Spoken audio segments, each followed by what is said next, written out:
नमस्कार, आप सुन रहे हैं रेडियो वर्षा। वर्षा टाइम्स में आपका स्वागत है। राहुल गांधी की वोटर अधिकार यात्रा पहुंची गोपालगंज, भारी समर्थक भीड़ में रोड शो किया। रेवतीत बाजार में आग से लाखों की संपत्ति जलकर राख, बिजली शॉर्ट सर्किट कारण। मांझागढ़ के 189 मतदान केंद्रों पर वोटिंग प्रक्रिया का सफल प्रदर्शन, चुनाव तैयारियां तेज। मिथिलेश तिवारी ने विपक्ष के प्रधानमंत्री पर अभद्र टिप्पणी की निंदा की, कहा हताशा का परिचायक। बैकुंठपुर में मतदाता सूची पुनरीक्षण अभियान जारी, दावा आपत्ति के लिए नोटिस जारी। वर्षा टाइम्स के साथ मैं सोनिया खान और अब वर्षा टाइम्स विस्तार से।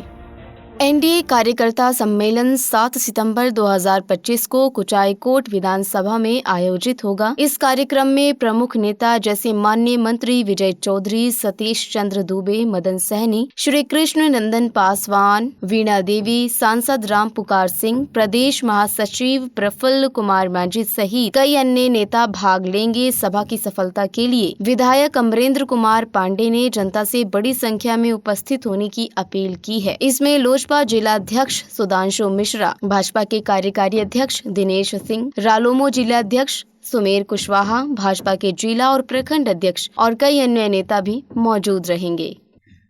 मीरगंज थाना क्षेत्र के सियाड़ी मोड़ के पास एक दर्दनाक सड़क हादसा हुआ है। तेज रफ्तार ट्रक ने पीछे से एक ट्रैक्टर ट्रॉली में जोरदार टक्कर मार दी। टक्कर के कारण ट्रैक्टर अनियंत्रित होकर सड़क किनारे काम कर रहे NHAI के सफाई कर्मी को कुचल दिया। घायल सफाई कर्मी को तत्काल सदर अस्पताल में भर्ती कराया गया, जहां उसकी हालत गंभीर बताई जा रही है। सूचना मिलते ही पुलिस मौके पर पहुंची और मामले की जाँच शुरू कर दी है। स्थानीय लोगों ने हादसे के बाद प्रशासन से सड़क सुरक्षा के पुख्ता इंतजाम की मांग की है।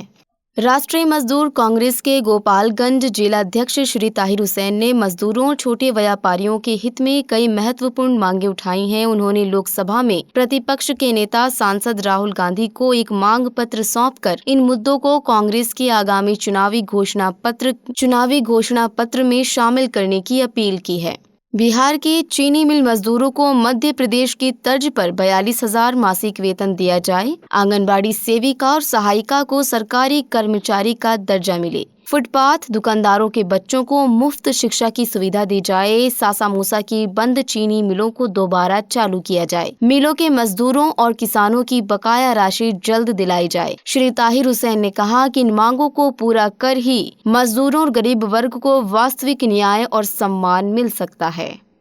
वोटर अधिकार यात्रा के 13वें दिन कांग्रेस नेता राहुल गांधी के साथ सचिन पायलट और राजद सांसद मनोज झा गोपालगंज पहुंचे। प्रेस को संबोधित करते हुए सचिन पायलट ने कहा कि जिसने आपत्तिजनक शब्दों का प्रयोग किया उस पर कार्रवाई होनी चाहिए, लेकिन पटना के सदाकत आश्रम पर हुआ पथराव पूरी तरह निंदनीय है। राजद नेता मनोज झा ने भी सरकार पर हमला बोलते हुए कहा कि लोकतंत्र में असहमति की आवाज को दबाने की कोशिश हो रही है। यही चिंता का विषय है। यात्रा का मकसद मतदाताओं को उनके अधिकारों के प्रति जागरूक करना है। हमारे संवाददाता संजय पांडे की रिपोर्ट के अनुसार गुरुवार की देर शाम थावे थाना क्षेत्र के नारायणपुर गांव में एक गर्भवती महिला सोनी देवी 27 वर्ष की जहर पिलाकर हत्या कर दी गई। महिला के पिता श्रीनिवास चौहान ने आरोप लगाया है कि उसकी बेटी को उसके पति, सास, ससुर और अन्य रिश्तेदारों ने मिलकर मार पीट कर जहर पिलाया। महिला के परिजनों के अनुसार ममता देवी नामक महिला ने फोन पर उन्हें सूचना दी कि उसकी बहन को बुरी तरह से पीटकर जहर पिला दिया गया है। सूचना मिलने के बाद मृतका के परिवार के सदस्य सिवान जिले के नौतन थाने के बलुआर गांव से थावे पहुंचे और महिला को मीरगंज, गोपालगंज और सिवान के अस्पतालों में भर्ती कराया, लेकिन स्थिति बिगड़ने के कारण चिकित्सकों ने उसे गोरखपुर रेफर कर दिया। गोरखपुर ले जाते वक्त शुक्रवार दोपहर महिला की रास्ते में मौत हो गई। शव को लेकर परिजन वापस थावे थाने पहुंचे और महिला के लिए न्याय की मांग की। थानाध्यक्ष वरुण कुमार झा ने शव को कब्जे में लेकर पोस्टमार्टम के लिए सदर अस्पताल भेज दिया और मृतका के परिजनों को न्याय का आश्वासन दिया। पुलिस ने परिजनों से आवेदन लेकर जहर पिलाकर हत्या के मामले में जांच शुरू कर दी है। मृतका की शादी 2019 में नारायणपुर गांव के सतन चौहान से हुई थी और उनकी 5 वर्षीय बेटी ऋषिका कुमारी है। लोकसभा में प्रतिपक्ष के नेता माननीय राहुल गांधी जी का पूर्व निर्धारित कार्यक्रम अंबेडकर चौक पर रुककर डॉक्टर भीमराव अंबेडकर की प्रतिमा पर माल्यार्पण करने का था। हालांकि निजी सीआईडी रिपोर्ट और अंबेडकर चौक पर उमड़ी भारी भीड़ के मद्देनजर सुरक्षा कारणों से राहुल गांधी जी वहीं अंबेडकर चौक पर ही कुछ समय के लिए रुके, लेकिन प्रतिमा पर माल्यार्पण नहीं कर सके। स्थानीय प्रशासन और सुरक्षा एजेंसियों ने मौके की स्थिति को देखते हुए कार्यक्रम में आंशिक बदलाव किया। बावजूद इसके अंबेडकर चौक पर राहुल गांधी की एक झलक पाने के लिए हजारों की संख्या में लोग उमड़े रहे।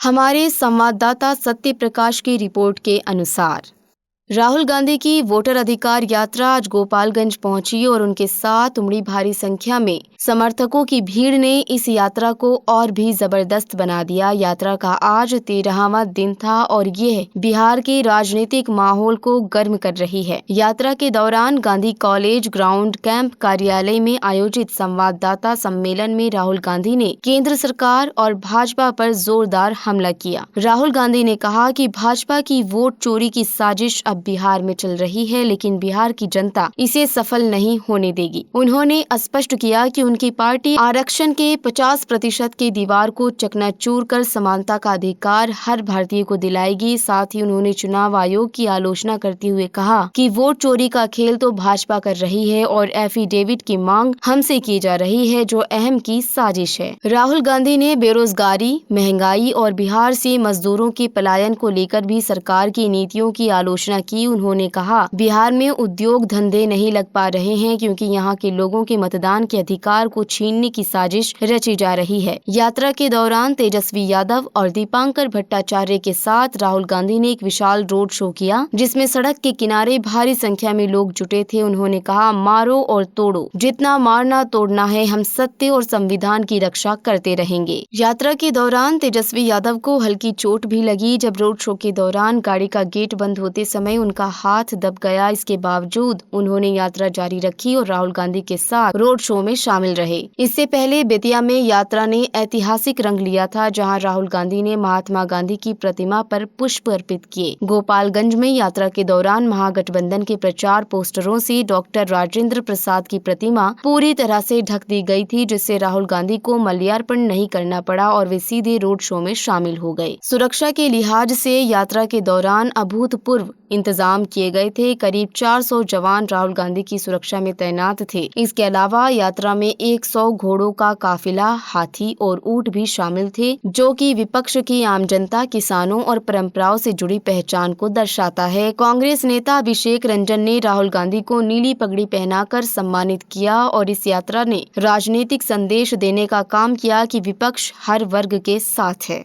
बैकुंठपुर थाना क्षेत्र के रेवतीर्थ बाजार में गुरुवार की देर शाम एक रेडीमेड कपड़े की मैन्युफैक्चरिंग शोरूम में भीषण आग लग गई, जिससे लाखों रुपए की संपत्ति जलकर खाक हो गई। प्रारंभिक जांच में आग लगने का कारण बिजली का शॉर्ट सर्किट बताया जा रहा है। शोरूम की संचालिका रूबी खातून, जो मोहम्मदपुर थाने के श्यामपुर गाँव की निवासी है, रोज की तरह दुकान बंद कर घर लौट गयी थी। रात में स्थानीय लोगों ने दुकान से धुआं निकलते देखा और तुरंत सूचना दी। मौके पर पहुंची रूबी खातून और उनके परिजन आग की भयावहता देखकर शोरूम के अंदर प्रवेश नहीं कर सके। बाजार में आग की खबर फैलते ही आसपास के दुकानदारों में अफरा तफरी मच गई। तुरंत बैकुंठपुर थाना स्थित अग्निशमन दल को सूचना दी गई। दमकल कर्मियों और स्थानीय लोगों के घंटों की मशक्कत के बाद आग पर काबू पाया गया, लेकिन तब तक शोरूम में रखा कीमती लहंगा, सिलाई मशीनें, नकदी और तैयार रेडीमेड कपड़े पूरी तरह जल चुके थे। शोरूम संचालिका के अनुसार घटना में लाखों की क्षति हुई है। उन्होंने स्थानीय थाने में लिखित शिकायत दी है। फिलहाल पुलिस मामले की जांच पड़ताल में जुटी है। इस घटना से बाजार के अन्य दुकानदारों में भय और चिंता का माहौल है। सभी ने प्रशासन से बाजार में बिजली व्यवस्था की जांच और सुरक्षा इंतजामों की मांग की है। आगामी विधानसभा चुनाव 2025 की तैयारियों के तहत चुनाव आयोग के निर्देशानुसार जिला प्रशासन द्वारा स्वीप गतिविधि के माध्यम से मांझागढ़ प्रखंड के 189 मतदान केंद्रों पर वोटिंग प्रक्रिया का प्रदर्शन किया गया। यह अभियान 18 अगस्त से 30 अगस्त तक मोबाइल डेमोन्स्ट्रेशन वैन की मदद से लगातार जारी रहा। इस दौरान मतदाताओं को ईवीएम और वीवीपैट मशीनों के सही संचालन की जानकारी दी गई और वोट डालने की पूरी प्रक्रिया का प्रायोगिक प्रदर्शन प्रदर्शन कर जागरूक किया गया। मतदान केंद्रों पर BLO, मास्टर ट्रेनर, सहायक निर्वाचन अधिकारी, सेक्टर पदाधिकारी सहित तकनीकी सहायक मौजूद रहे। कार्यक्रम में मतदाताओं को पहचान पत्र जांच, वोटर सूची मिलान, बैलेट यूनिट पर वोट डालना और वीवीपैट के जरिए परिणाम देखने की पूरी प्रक्रिया समझाई गई। साथ ही मॉक पोल कराकर कर्मियों को प्रायोगिक अभ्यास भी कराया गया। इस गतिविधि का मुख्य उद्देश्य मतदान दिवस पर स्मूथ और एरर फ्री मतदान सुनिश्चित करना है, जिससे सभी मतदाता अपने मतदान अधिकार का सही उपयोग कर सकें।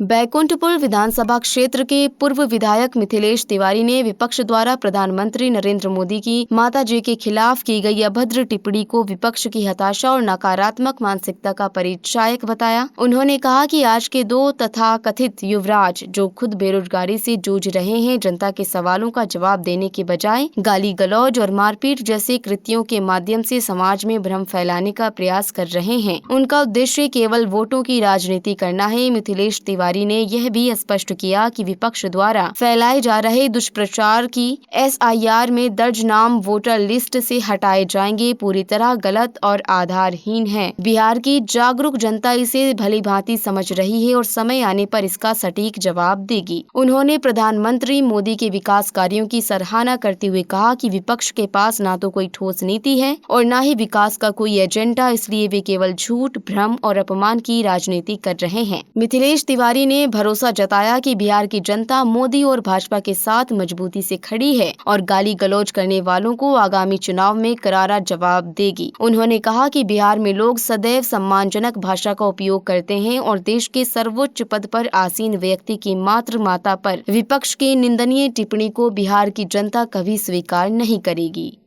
बैकुंठपुर प्रखंड के दिगवा दुबौली उत्तर पंचायत में विधानसभा चुनाव की तैयारियों के तहत मतदाता सूची के विशेष पुनरीक्षण अभियान के तहत मतदाताओं को जागरूक किया गया। इस दौरान BLO और पर्यवेक्षकों ने मतदाताओं को वोटर सूची में नाम विलोपित करने की प्रक्रिया और उससे जुड़ी जानकारी दी। प्रखंड कार्यालय के सभागार में प्रखंड विकास पदाधिकारी नंद किशोर शाह की अध्यक्षता में बैठक आयोजित की गई, जिसमें प्रपत्र 7 एकत्रित किए गए। BDO ने बताया कि मतदाताओं को नाम विलोपित करने से पहले नोटिस जारी किया जाएगा और 1 सप्ताह का दावा आपत्ति का समय दिया गया है। यदि इस अवधि में कोई मतदाता दावा या आपत्ति प्रस्तुत नहीं करता है तो उसका नाम मतदाता सूची से विलोपित कर दिया जाएगा। मतदाता अपना दावा या आपत्ति BLO, पर्यवेक्षक या प्रखंड कार्यालय में जमा कर सकते हैं ताकि उचित जांच और कार्यवाही की जा सके। इस अभियान के तहत गुरुवार को दिगवा दुबौली उत्तर पंचायत में व्यापक रूप से मतदाताओं को वोटर सूची पुनरीक्षण की प्रक्रिया के बारे में जागरूक किया गया।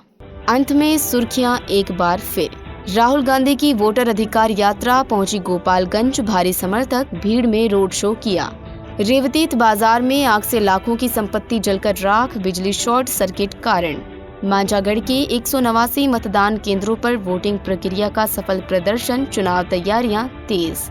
मिथिलेश तिवारी ने विपक्ष की प्रधानमंत्री पर अभद्र टिप्पणी की निंदा की, कहा हताशा का परिचायक। बैकुंठपुर में मतदाता सूची पुनरीक्षण अभियान जारी, दावा आपत्ति के लिए नोटिस जारी। वर्षा टाइम्स का अंक अब यहीं समाप्त होता है। नमस्कार।